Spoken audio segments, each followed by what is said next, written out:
What did Active Directory say to the LDAP service when LDAP got buzzed off of a single drink? And the answer?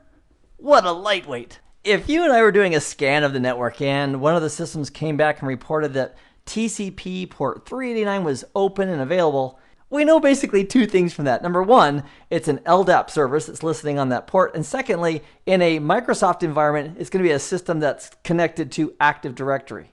Because oftentimes a Windows machine that's running Active Directory will also have LDAP services running. And then other systems that want to use a centralized database from the Windows Active Directory, one of the options they can use is LDAP to make requests into Active Directory, for example, to verify a user account.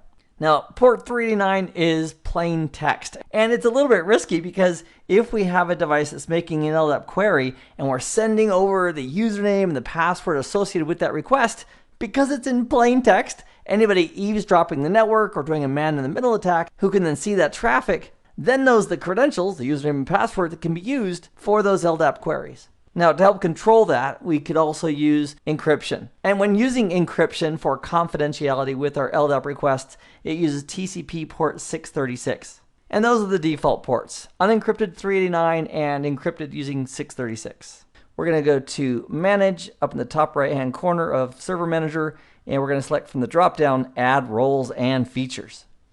We're going to click Next a few times just to tell it that we're going to manage this local server.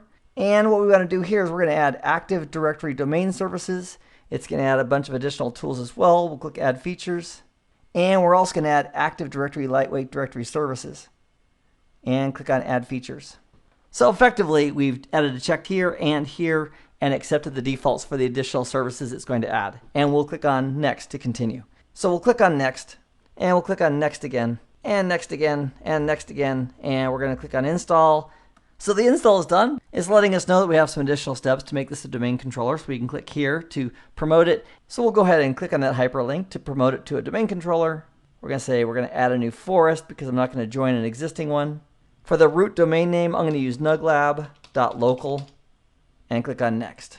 Next, it wants a password for directory services restore mode. I'm going to use the lab password of nugget, !23 with the capital N, and I'll confirm it. And click on Next.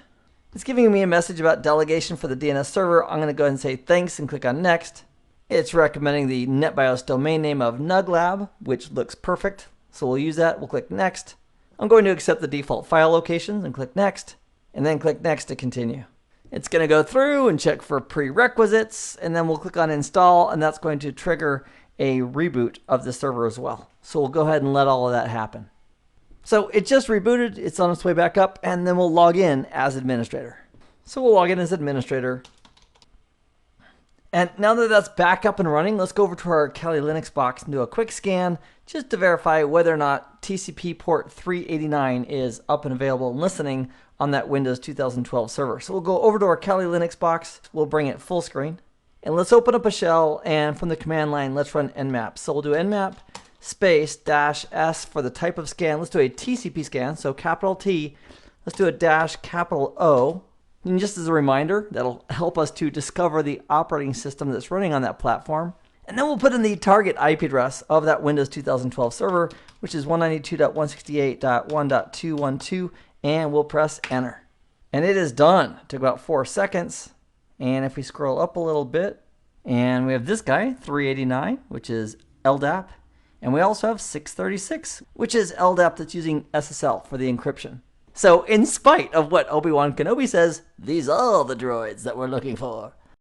In this nugget, you and I have done 3 basic things. We identified the ports used by LDAP, we prepared our Windows 2012 server, and we also verified that those ports are now open, and we'll start using enumeration tools with LDAP in our next nugget. Meanwhile, I hope this has been informative for you, and I'd like to thank you for viewing.